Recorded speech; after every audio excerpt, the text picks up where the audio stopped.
Você, mãe, está sempre tentando equilibrar os 1000 pratinhos?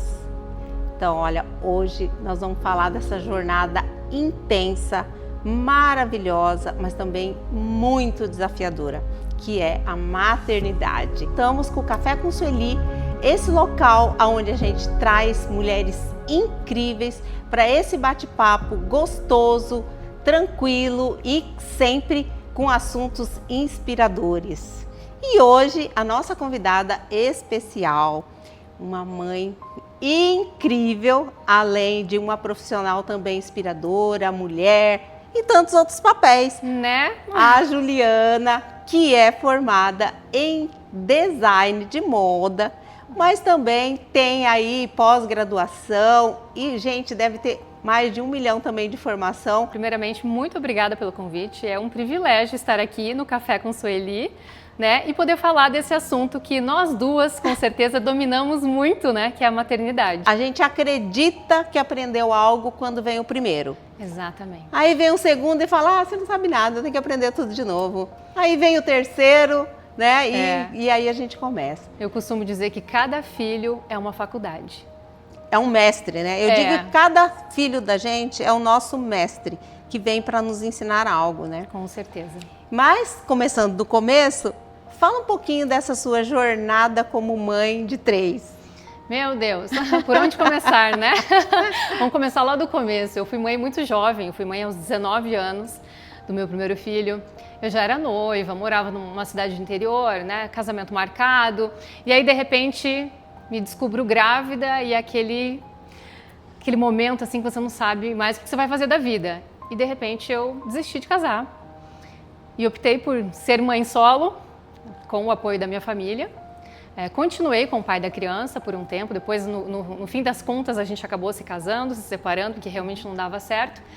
Mas aí eu iniciei a faculdade já com um bebê de 8 meses.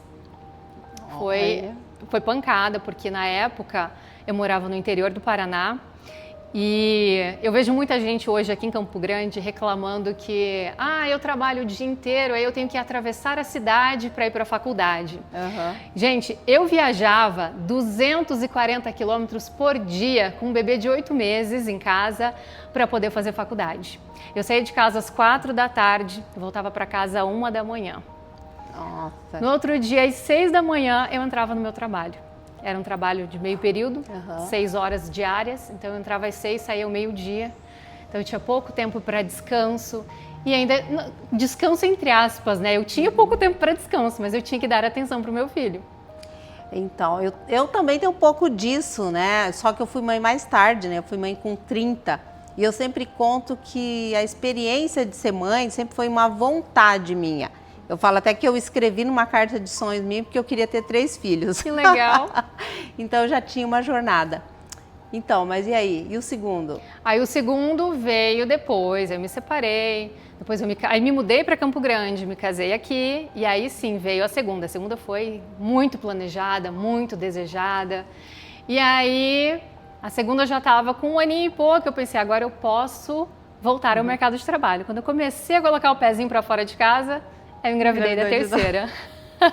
E aí, de novo, né, a gente se recolhe, porque foram 2 gravidezes que eu passei em casa, de repouso absoluto, eram gravidez de risco, então eu realmente não tinha escolha. E aí, depois desse momento, elas já estavam lá grandinhas, aí sim, eu retomei a vida profissional, né? Então, nesses momentos das 2 bebês, eu dei uma pausa na vida profissional, né? Então, era só mãe. E o que a maternidade assim trouxe de maior ensinamento para você? Olha, eu costumo dizer que cada filho meu trouxe algo que eu precisava aprender. Inclusive, eu digo que as minhas 2 gestações, que foram gestações de risco, foram aprendizados, porque sem dúvida era Deus dizendo para mim, freia. E eu com certeza não ouvi, porque naqueles momentos eu realmente parei, né, por conta dessas limitações físicas mesmo, e depois eu retomei na mesma loucura, e aí mais uma vez vem Deus e fala, porque aí é o corpo realmente que me fez parar por conta de uma autoimune que eu desenvolvi. E nesse caminho, vamos dizer assim, como é que ficou aí o papel de mulher? profissional você já falou que meio que ficou ali um pouco, se recolheu, depois que você teve a segunda, deu mais um tempo, depois voltou de novo ao mercado de trabalho. Mas e a mulher? A mulher, eu vou te dizer que teve um período, realmente nesse período em que eu me recolhi, porque eu acho que eu sou muito ligada, não tem como desassociar a Juliana mulher sim. da Juliana profissional, porque parece que elas se alimentam, se retroalimentam uma da outra, sabe?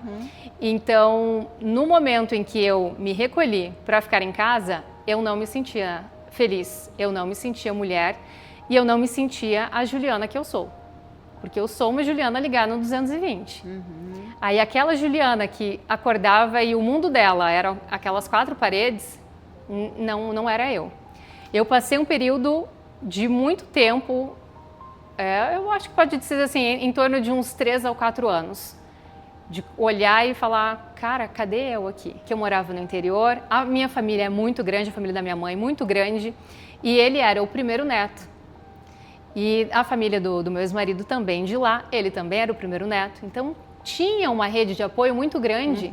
Tanto é que eu conseguia fazer faculdade viajando todo santo dia. Nos sábados eu tinha aula e eu conseguia fazer tudo isso tranquilamente. Já com as meninas, não, porque era eu e o pai. Sim. Então, a gente não tinha muito, eu não tinha uma rede de apoio. Então, a gente realmente, a sobrecarga é muito maior e a gente chega num momento que não se reconhece. E como eu também sou bastante acelerada, né? Eu sempre trabalhei muito também. E aí, quando meu primeiro filho nasceu, parece que eu fiquei burra. Sabe aquela sensação de burrice? Eu falava, meu Deus do céu, isso quer ser mãe? E eu falava, nossa, toda hora você troca aquela criança, você dá mamar para a criança, aí a criança dorme, aí acorda, aí você chorou de novo, aí você limpa de novo, aí você dá o banho, você dá uma... Eu falava, mas isso quer ser mãe? Meu Deus do céu. E eu olhava para mim e minhas pernas parece que eram desse tamanho. Eu falava, meu, acho que eu nunca mais vou entrar na minha calça jeans. Eu acho que, meu Deus do céu, o que é isso, entendeu? Eu acho que eu demorei, assim, um tempo para, vamos dizer assim, ultrapassar isso. Eu fiquei com ele durante todo o período ali da licença maternidade e tudo mais, mas eu tive esses momentos, assim, sabe, de... Nossa, mulher, eu acho que a gente nem lembra que a gente é mulher, né? Eu acho que naquele momento a gente é, assim, 100% focado em ser mãe, vamos dizer, que deve ter sido sua experiência aí já com a segunda e com a terceira, né? Eu acho a coisa mais linda quando eu ouço uma mulher falar assim que ela abdicou por escolha, sabe? E se dedicou exclusivamente aos filhos. Eu acho lindo, mas aí entra um sentimento de culpa. Tipo, eu não sou tão boa mãe assim, porque eu abdiquei por obrigação, que na verdade eu não queria. Mas aí ao mesmo tempo fica, putz, mas aí eu não ia ver os primeiros passos.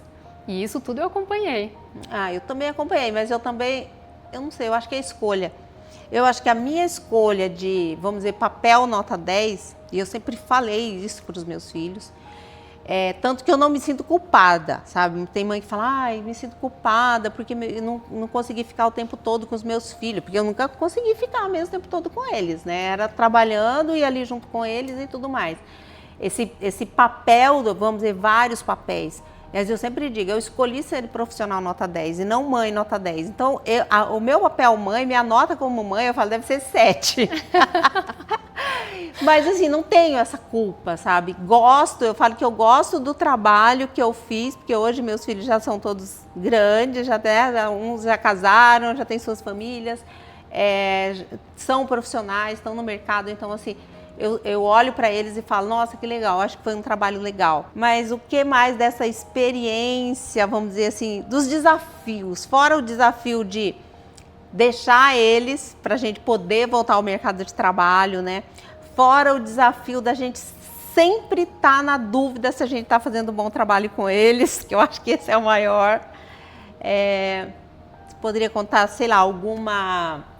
curiosidade que aconteceu durante todo esse período seu como mãe? Curiosidade não, mas um desafio muito grande para mim, que eu imagino que muitas mães passem por isso, que é continuar em relacionamentos falidos por conta dos filhos. E isso é uma coisa assim que eu demorei muito para decidir, justamente porque eu pensava assim, se eu me separar, eu não sou boa mãe.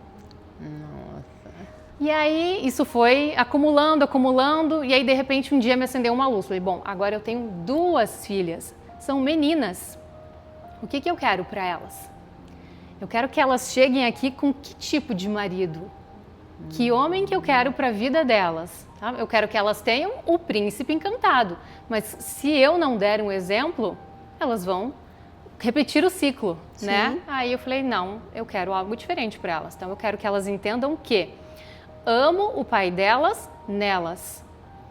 A gente tinha uma vida linda, a gente era um casal lindo, ele era o meu príncipe encantado, mas acabou. E tudo bem, a gente ainda se respeita, a gente ainda tem uma amizade incrível, mas o casamento em si não dá mais. E aí eu decidi me separar. E foi realmente bem doloroso para mim.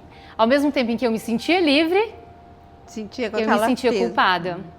Né? Porque na minha família ninguém se separa, né? Então tinha aquele peso assim, tipo, tenta de novo, né? Você não tentou o suficiente, a culpa é sua, você não foi boa esposa, né? Você nunca quer ficar em casa, você só pensa em trabalhar. Então fica aquele sentimento de culpa, né?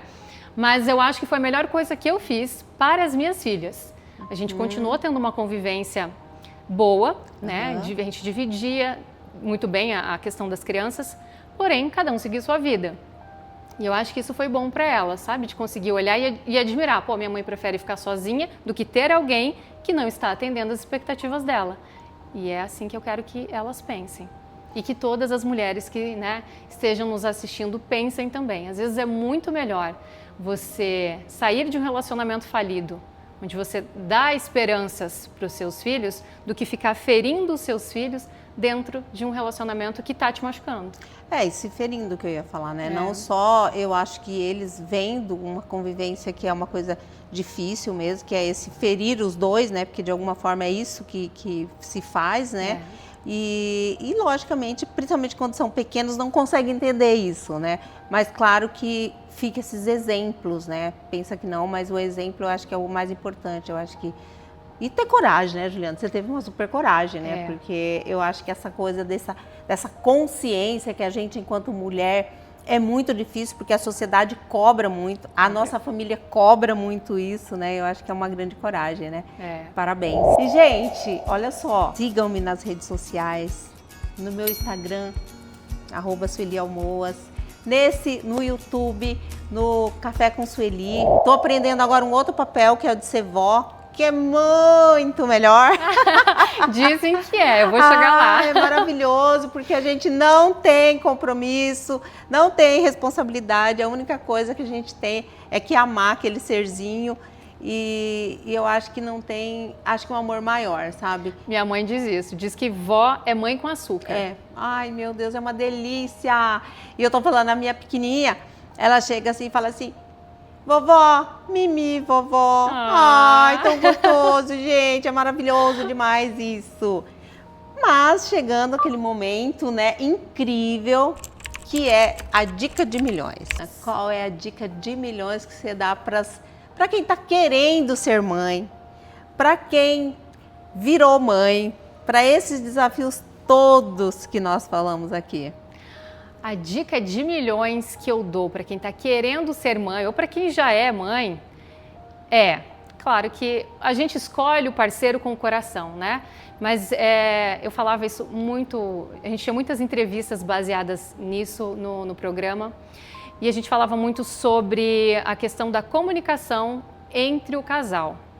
Então, assim, a gente tem que se lembrar, principalmente as mulheres da nossa geração, da minha, a sua já é um pouquinho, né? Antes. Mas ainda a minha geração, os homens, eles são criados apenas para prover, né? Então, a gente precisa reeducá-los. E isso a gente só faz com comunicação. Então, você precisa chegar para o teu esposo e explicar para ele a situação, mostrar para ele a realidade e lembrar que pai não ajuda. A única coisa que uma mãe pode fazer sozinha é amamentar. De resto, o pai tem que ser parceiro. Eu lembro que eu poupava muito o meu marido na época. A minha terceira filha, ela acordava a cada 40 minutos, até o 7º mês.